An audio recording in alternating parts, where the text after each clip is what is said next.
Hello and welcome to Don't Tell Me to Relax, the fertility podcast here to guide you through the roller coaster of trying to conceive. I'm Hannah, your host, a fertility acupuncturist with clinics in London and across the UK. Our patients tell us how frustrated they feel about their lack of fertility education. So this podcast aims to provide all that education they never taught you in school, with the aim of putting you back in control of your fertility journey. We also have our fertility community to help address isolation and provide further information and support. To join us, the link is in the show notes.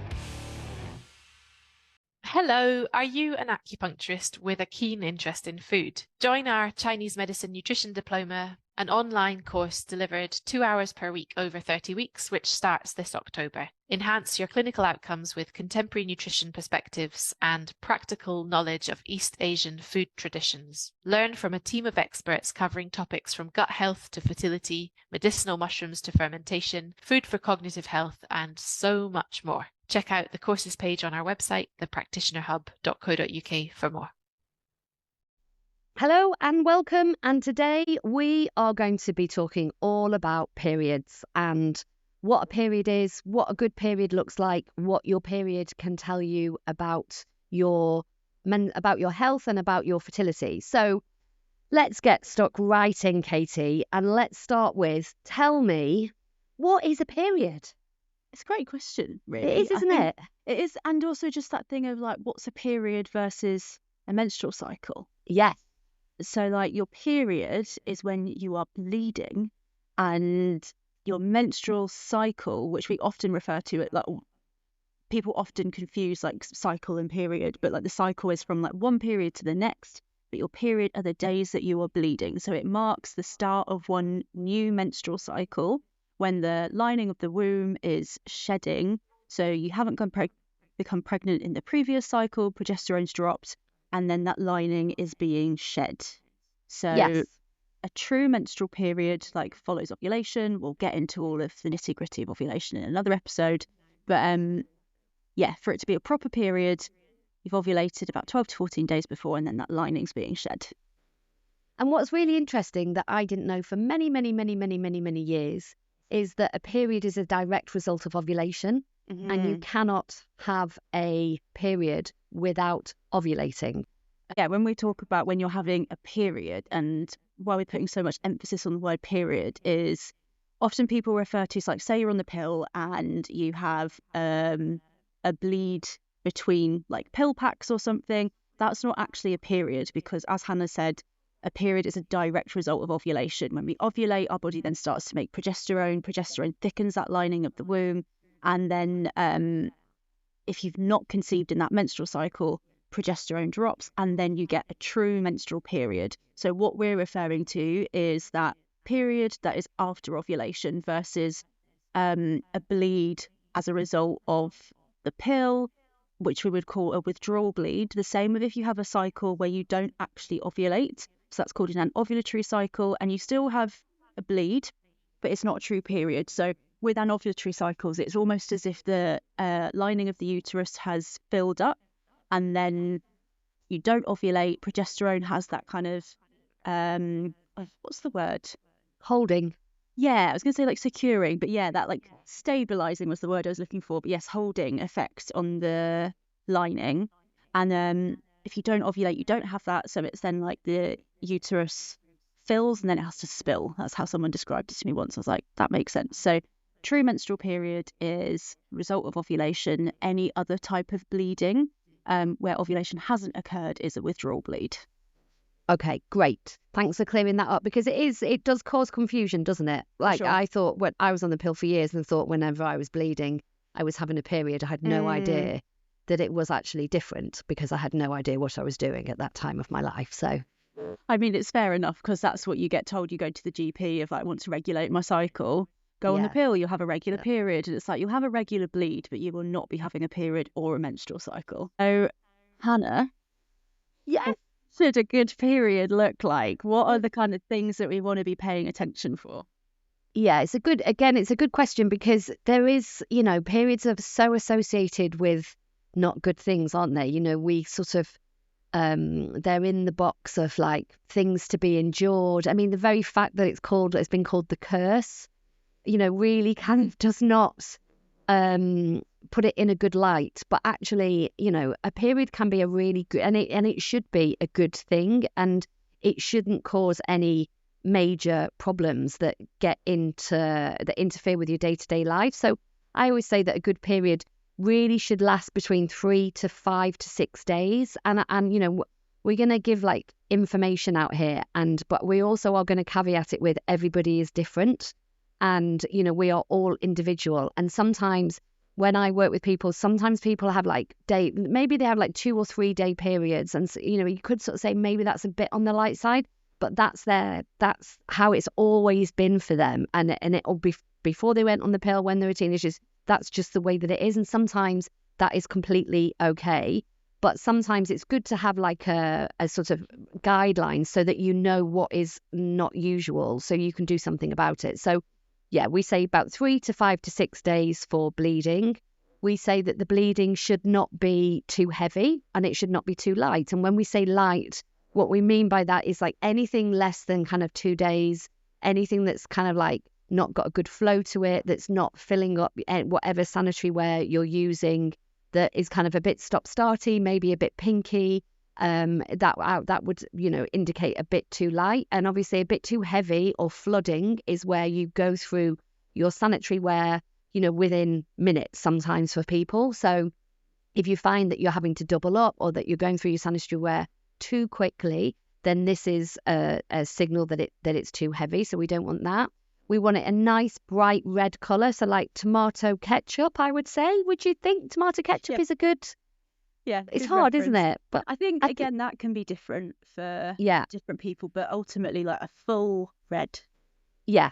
So because sometimes people say it's brown, or it's very pinky, or it's very dark, and all of those things can indicate underlying issues. So a bright red colour without many clots. So some clots are quite usual, but not too many.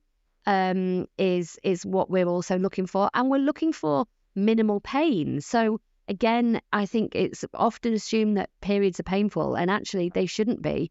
And again, pain is very, very subjective, but when we're talking about pain, what I mean is pain that stops you going around your day-to-day business, pain that doesn't respond to painkillers, or pain that maybe wakes you up in the night. I would say is pain that is actually too much. Mild cramping is not unusual, because your uterus is literally cramping to help shed the lining. So there is a part of it that is sort of mild discomfort, but pain, that is really interfering with your day-to-day happiness is definitely something that is not okay and should be investigated.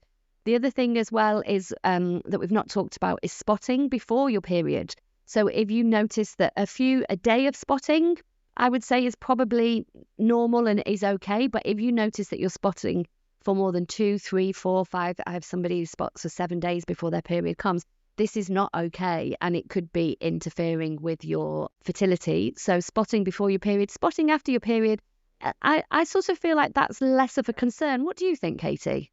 Yeah, it's interesting, isn't it? Because I think at the end of the period, sometimes it's harder to qualify what spotting is, because obviously it's tapering off.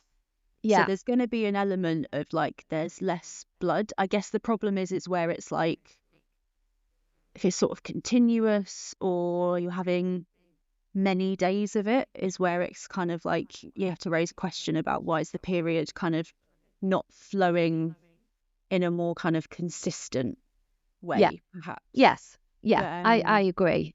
I think there is a level of normality, isn't there, of spotting, like exactly like you say at the end. It's just how long that's going on for is something to take note of. Yeah, and again, thinking of like the colour of the spotting towards the end as well. If it's like just all brown or even black, then kind of looking into that a bit deeper could be useful. Yes, and the other thing that we've not met, or 2 more things that I've not mentioned, is PMS. So again, premenstrual syndrome, or PMT, premenstrual tension. I hate those words, but anyway, we are where we are with them. And that can, I think every single symptom anyone can have can be related to PMS, because it's enormous, isn't it? Yeah. Headaches, back pain, mood swings, spots. That you name it, people bloating, can get it. Digestive changes, I think the list is like over 150, 200 symptoms that I saw once before, and it's like, okay, so like everything can be impacted. Basically, also, I always think as well that if you've got something going on, not related to your hormones, let's say you get, I don't know, itchy skin or something, I often see that it gets worse in that premenstrual stage of a menstrual cycle for people, because I guess because your hormones are dropping, that hormonal changes has so many influences on all other areas. So PMS can affect every single functioning part of your body. So and again, it's not really what we want or what we need. It's definitely a sign of imbalance somewhere. Yeah, and like you're saying about how many different areas it can impact, it's like when you think about, we've got sex hormone receptors in just about every area of the body, so of course it's going to impact different areas. And again, that's another reason why we're always talking about ovulation being so important, your menstrual cycle being so important, because obviously the whole point of this podcast is fertility, but you think about the impacts that estrogen and progesterone have outside of that on your overall health as well, like your bone density and things like that. Like it's so important. And like we have this marker, your period and your menstrual cycle, to kind of tell you what's going on, and like having the education about being able to spot what's good, what's not so good, what's downright not good at all, and being able to do something about it is really important. Yes, it really is. And I think the last one, I mean, we are going to go into these in a bit more detail, because they do indicate all the things that we're mentioning around a problematic period can indicate other conditions which could be impacting your fertility, which is why we're having this conversation. But the other one around your period as well is the time at which it comes. So does your period come roughly the same time every single month, or is it irregular? Because again, if it's coming at, after 21 days or 40 days and it's changing a lot, then that is a sign that something else could be going on. So the regularity of your period is something else to pay attention to. So Katy, let's dig into a heavy period. So if you have a heavy period, why is that an issue for your fertility? Like what red flags could be waving in your brain? So like Hannah was saying, heavy periods, if you're like flooding, if you're having to very regularly change your menstrual products, like this is a real sign to us that there's something more going on. And so often with anything to do with periods, it's been normalized that they're heavy. And actually like that, if you're bleeding that often, like one, you want to be thinking about just on a kind of not necessarily a gynae issue, but like your iron, like you're probably quite depleted there. But also with the big red flags would be things like endometriosis and adenomyosis, fibroids. They're the kind of big hitters, I'd say, in terms of heavy bleeding. Polyps can cause heavy bleeding. I thought I said fibroids. They're the kind of things that we're thinking about when there's heavy bleeding. So it's worth kind of monitoring your bleeding, seeing if the heaviness of your bleeding changes with time as well. Like, is it getting progressively heavier? Is it always been heavy? Like, these are just useful things to know if you're going to get further support, like from your GP or a consultant, or people like us, of course, as well. And so like they're the kind of things that you want to be thinking about, I would say. No, I think that's the list. And again, I guess, when it comes to like painful periods, again, there's kind of like a crossover, isn't there? Because heavy periods, not always, but heavy periods are often painful. We often see that in clinic, that somebody who has a painful period, it can be a heavy period. And there's always the flag of thinking about endometriosis, adenomyosis, exactly as you've said, or pelvic inflammatory disease. Is there an infection or something happening? So again, heavy painful periods always should be investigated, and should be investigated with a proper transvaginal scan as a sort of starting point to investigate what is actually going on with your reproductive organs, because we can't see inside. So that is a really, really good place to start. If this is a problem for you and you want to get investigations done, then really pushing for a good scan is the sort of starting point. And obviously for endometriosis, you need further investigations and different types of investigations, but starting with the scan is a good kind of base place to start, I would say. Yeah, I agree. I think it's so hard with the kind of painful periods, like heavy and painful periods. And like you say, with things like endo, where there's like further investigations needed, but starting with a scan is just to see that the environment's all right. If there is any kind of like immediate obvious thing that's causing this, and then what can you do about it, then like that whole sort of knowing what's going on with your body and like helping to get rid of some of that uncertainty of like, why is this happening? Because that can often be part of the stress and frustration of being like just not understanding what's happening. So if you can get someone to literally look inside your body, then it's definitely the place to start for sure. What about when your period's too light? I think so often people are like, oh, my period's really light, and kind of conversely to being like, oh, heavy periods, that's just normal, whatever. If you've got a light period, it's like, woohoo, I've got a light period. But actually we want to look into that a bit more. So what's going on there? Yeah, it's an interesting one, isn't it? And again, it's one that comes up quite a lot in clinic. I see people with light periods often when they come off the pill or when they come off some form of contraception. And so there's always that, this is why we talk about tracking so much, because if you have come off contraception and you have got light periods, it might just be you need more time for your cycle to regulate, and you need to support your cycle so that your period gets heavier. If you find that it's not changing, or if you've not come off contraception and you've got a light period, and so when we say light, we're talking like 2 days or less, then it's a sign that your endometrium might not be building up enough to encourage implantation. And sometimes people with light periods don't have any problems conceiving and it's not an issue. So we're not saying in any way that everybody who's got a light period is going to have a fertility issue. We're just flagging it so that if you are somebody who does have a light period, then there might be some things you want to look into. So again, a good place to start is to sort of think about your iron levels and making sure that your iron levels are good and well supported. And the other thing to think about is your estrogen levels as well. Like if you've got low estrogen, because it's the estrogen that builds up the uterus lining. So could there be an issue with your hormones? Could your hormones be out of whack for some reason? So there could be, for example, you might be over-exercising, under-eating. There might be a hormonal imbalance. There's lots of reasons why it could be. And the other thing to think about is there an issue with the endometrium itself? So is there any like infection or any physical reason that is causing you to have light periods? So again, as we always say, getting proper investigations is going to be really, really important to make sure and rule out anything sort of physical that could be causing a light period. And the issue is it's really about that implantation. Is that sort of impacting your implantation? And with all things with fertility, it's very difficult to be really sure what is causing what, unless you've got like a blocked tube or you've got no sperm.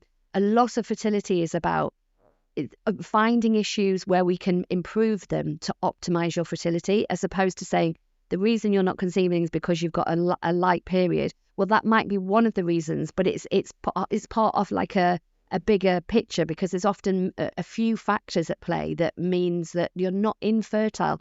It's subfertility that we're talking about. So yeah, light periods I think is common and definitely something to investigate and work with somebody. I would say, and I'm going to do a little plug for us here, Katie. I would say, yeah, I'm just going to do it, because I would say this is the kind of thing where it's really good to look holistically at what is happening to your body, because no disrespect at all ever to Western medicine, but often, they might look at your hormones, they might do a scan, but they might give you estrogen. That's often something that people can do. But really, we want to find out, like, why are you having light periods? Like, are you over-exercising? Are you not sleeping well? Is there an infection? Do you need to eat breakfast? Do you need to, stop hitting the gym? Is there something else going on? And I think we are better placed a lot of the time to consider somebody's whole picture and how that could be influencing it, because we have the time to do it. So I'm just, plugging our brilliance there. No, I totally agree. There's like a time and a place for all of it. What is the issue with an irregular period, and why might it be impacting your fertility? So an irregular period is actually a result of irregular ovulation. So that whole kind of thing of ovulation being really one of the key things we want to be looking at in terms of what's happening with the menstrual cycle. So your follicular phase, so that first part of the menstrual cycle, can be more variable in length than the luteal phase. Like the luteal phase, generally speaking, tends to be more fixed in length, but that follicular phase can move around a bit. So it can move for things as kind of, let's call it simple, for want of a better way of putting it, but like by stress, by illness, like say you got food poisoning or something right before ovulation, your body might be like, whoa, like we're going to delay that a bit. But then, of course, there's things like polycystic ovarian syndrome, where you've got these like far more irregular cycles more of the time. So in terms of what actually makes something an irregular cycle, I was really shocked when I heard this, because it's really normal to have variation between your cycle lengths. So you could have one cycle that's 27 days, and it's 29 days, and it's 26 days, and it's 27 days. Like that still could be a very healthy menstrual cycle. What we're talking about when they're irregular is a variation of more than 8 days between menstrual cycles. So it could be you have a 21-day cycle, then you have a 50-day cycle, then you have a 36-day cycle. And they don't have to hop around as much as that, but these kind of like longer or shorter, just the numbers varying more frequently is kind of what we mean when we're thinking about irregular periods. So it's worth investigating from the perspective of, is there a condition like polycystic ovarian syndrome where there are lots of lifestyle things that can really support that, or is it more on a kind of lifestyle base of, are you chronically very stressed? Are you over-exercising, under-eating, like all the things that Hannah just listed off, basically? That can be a contributing factor to irregular periods. And obviously, if you're trying to conceive and you've got an irregular period, that can mean you literally have less opportunities to try, like per year, for instance. So working in a way that will support you to have a more regular period will just give you more opportunities to try ultimately. So that's one of the kind of key things of where it can be difficult if you've got an irregular cycle. Okay, great. So I guess the point to get across is, and I don't think we made this at the beginning, Katie, and we are silly billies for not saying it, that your menstrual cycle or your period is your report card of your health, is what everybody says. Yeah. And that's why really understanding what is normal and what's not is going to really help you know if there is an issue, because we have worked with too many women, quite frankly, who did not know that their symptoms around their menstrual cycle were problematic and were basically warning signs that something else was going on. So, you know, to just kind of summarize what we've been talking about, we've sort of been talking about a period that's too heavy, a period that's too light, a period that's painful, a lot of premenstrual symptoms, or an irregular cycle. These are all flags that something else could be going on in your system, and that could be impacting not only your health, but your fertility. And so the more we understand this, we track this, we observe this, the more evidence that we've got to take to our doctors, to our fertility clinics, and kind of give that information so that people have a really good understanding of what's going on. Anything else to add before we go, Katie? Because I think we've cracked that. I think we've quite covered frankly. I think we've covered all the bases. Yeah, definitely with the period. Yeah. Good. Okay, so if this has been helpful, then we have got another episode coming out next week because we're literally taking each phase of the menstrual cycle. So next week we are going to be talking about the follicular phase. So if this has been helpful, then do come and listen to the next one. So thank you, Katie, as always. Oh, thanks. I love being here.